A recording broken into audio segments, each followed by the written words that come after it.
कौन जात के हैं आप? और इस लाइन के बिना बिहार की राजनीति संभव नहीं है। और कई पत्रकार भी ऐसे हैं जो जात पूछने के बाद पत्रकारिता शुरू करते हैं। और बिहार की राजनीति में अभी जातिगत जो जनगणना है उसका मुद्दा जोरों पर है। बात दरअसल ये है कि विपक्ष ये चाह रहा है कि कैसे भी जातिगत जनगणना हो और ये मालूम चल जाए कि पिछड़े वर्ग के, अति पिछड़े वर्ग के कितने लोग कौन से जाति के हमारे यहाँ रह रहे हैं। और जब जनगणना की बात हो रही है तो तेजस्वी यादव भी एक साथ हैं और एक वक्त नीतीश कुमार जी ने भी कहा था कि हमें यह आंकड़ा जानना बेहद जरूरी है कि कौन से जाति के कितने लोग हैं, ताकि सबका विकास सही तरीके से हो जाए। हम ये देखकर सुनिश्चित कर लें कि कौन से टर्म में कितने लोग एग्जिस्ट करते हैं और क्या सामाजिक न्याय उनको मिल पाया, क्या सरकार में उनकी सहभागिता उनके जाति के और उनके नंबर के हिसाब से है। और केंद्र सरकार इस बात पर टिकी हुई है कि हम ऐसा नहीं करेंगे। अभी तेजस्वी यादव ने अपने फेसबुक पर लिखा है, 1 घंटे पहले की खबर है ये, कि बिहार के दोनों सदनों में बीजेपी जातीय जनगणना का समर्थन करती है, लेकिन संसद में बिहार के ही कठपुतली मात्र पिछड़े वर्ग के राज्य मंत्री से जातीय जनगणना नहीं कराने का ऐलान करवाती है। केंद्र सरकार ओबीसी की जनगणना क्यों नहीं कराना चाहती? बीजेपी को पिछड़े अति पिछड़े वर्गों से इतनी नफरत क्यों है? बहुत लंबा चौड़ा उन्होंने पोस्ट लिखा है और उसके साथ एक पेपर की कटिंग अटैच्ड है जिसका टाइटल है कि केंद्र सरकार का फैसला, SC ST के अतिरिक्त नहीं होगी कोई जातीय जनगणना। अब खबर समझ लीजिए, जो केंद्र सरकार के गृह राज्य मंत्री हैं नित्यानंद राय ने, उन्होंने यह ऐलान किया है कि सिर्फ SC और ST का गिनती होगा, बाकी कोई भी जातीय जनगणना नहीं की जाएगी। वहीं दूसरी तरफ बिहार के विधानसभा से और विधानमंडल से 2 बार ये मतलब प्रस्ताव पास हो चुका है कि जातीय जनगणना करनी जरूरी है।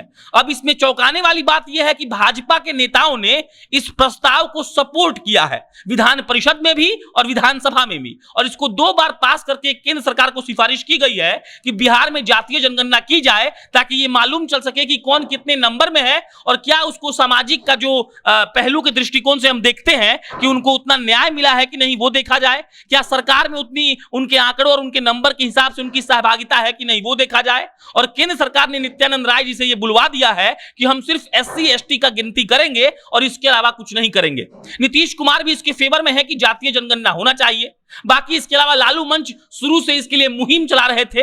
कई मंचों पर खड़े होकर लालू यादव ने यह बयान दिया था कि जातीय जनगणना होना चाहिए ताकि यह मालूम चल सके कि कितने % कौन से वर्ग के लोग हैं और क्या उनको सामाजिक सहभागिता मिल रही है, क्या उनको सरकार में उतनी सहभागिता मिल रही है। और उन्होंने ये भी कहा कि यही एकमात्र उपाय है जिसके चलते हम चाहें तो पिछड़ों को, अति पिछड़ों को जाति के आधार पर काउंट करके उनको जो फायदा है वो दे सकते हैं। शिवानंद तिवारी है, आरजेडी के राष्ट्रीय उपाध्यक्ष हैं, उन्होंने कल एक बयान दिया। उन्होंने साफ साफ कह दिया कि सामाजिक न्याय को अगर सरकार नहीं बनाना चाहती है तभी वो जातीय जनगणना नहीं करेंगी, क्योंकि सामाजिक न्याय को अगर आप स्थापित करना चाहते हैं तो आपको जातीय जनगणना करना जरूरी है।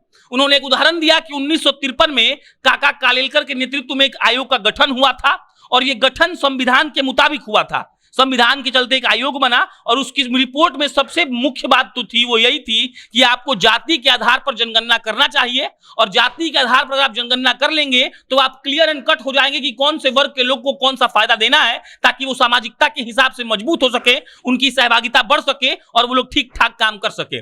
शिवानंद तिवारी ने यह भी कहा कि राजद जो है वो देश के दलित के साथ, अति पिछड़ों के साथ, पिछड़ों के साथ खड़ी है और वो ये चाहती है कि वो लोग तरक्की करें, लेकिन प्रधानमंत्री अपने फायदे के लिए तो मंच पर खड़े होकर कह देते हैं कि वो ओबीसी से हैं, लेकिन जब भी जातीय जनगणना की बात आती है ताकि उन लोग को उठाकर ऊपर पहुंचाया जा सके तो प्रधानमंत्री ऐसा डिसीजन क्यों नहीं लेते हैं। इसके अलावा तेजस्वी यादव ने कहा है कि सरकार को जातीय जनगणना करने के लिए कोई पैसे खर्च करने की आवश्यकता नहीं है, सरकार को सिर्फ एक कॉलम जोड़ना है और इसके बाद उतने ही पैसों में जब जनगणना होगी, तेजस्वी यादव लिखते हैं कि सब चीज की जनगणना होती है, मोटरसाइकिल की, गाड़ी की, आदमी की, अस्पताल की, तो जातीय जनगणना क्यों नहीं हो रही है? और अगर नहीं हो रही है इसका मतलब सरकार ये चाहती है कि लोग आगे नहीं बढ़े, सरकार ये चाहती है कि जो पिछड़ा अति पिछड़ा वर्ग है उन लोग को सरकार में, उन लोग को समाज में बराबर की सहभागिता नहीं मिल पाए। अब आप एक और कॉन्सेप्ट समझ लीजिए, जातीय जनगणना हो जाएगा तो सब सच सामने आ जाएगा, कितना % कौन यहां रह रहा है, कितना % किसका सहभागिता है, कौन ऊंचा है, कौन नीचा है, कौन बीच की अधर में लटका हुआ है। तो इन सब सारे बातों को मद्देनजर रखते हुए 1953 में जब इस आयोग ने सिफारिश की थी कि जातीय जनगणना होना चाहिए, फिर भी जातीय जनगणना नहीं हो रही है और विपक्ष अब इस पर मुखर होकर बोल रहा है। बीजेपी के ही नेताओं ने विधान परिषद में और विधानसभा में इस प्रस्ताव का पास किया था और केंद्र सरकार को भेजा था कि जातीय जनगणना करिए और जातीय जनगणना सुनवाई नहीं इसलिए नहीं हो रही है क्योंकि अगर जातीय जनगणना हो गई तो सब बात खुलकर सामने आ जाएगी। और केंद्र सरकार ने गृह राज्य मंत्री नित्यानंद राय से बुलवा दिया है कि हम जातीय जनगणना नहीं करेंगे, सिर्फ SC ST की काउंटिंग होगी। और इसी पर पूरा विपक्ष एक साथ है और वो लोग कह रहे हैं कि जातीय जनगणना होनी चाहिए। अगर एक तरह से हम देखें तो नीतीश कुमार ने भी कहा था कि सामाजिक न्याय को बरकरार रखने के लिए, ये सुनिश्चित करने के लिए कि हर जाति को बराबर की सहभागिता मिल रही है, ये जरूरी है कि ऐसा किया जाए। अन्य इस पर कोई भी अपडेट आएगा तो आपको इत्तला करेंगे। मेरा नाम प्रशांत राय है, आप जनता जंक्शन देख रहे थे। बहुत बहुत धन्यवाद।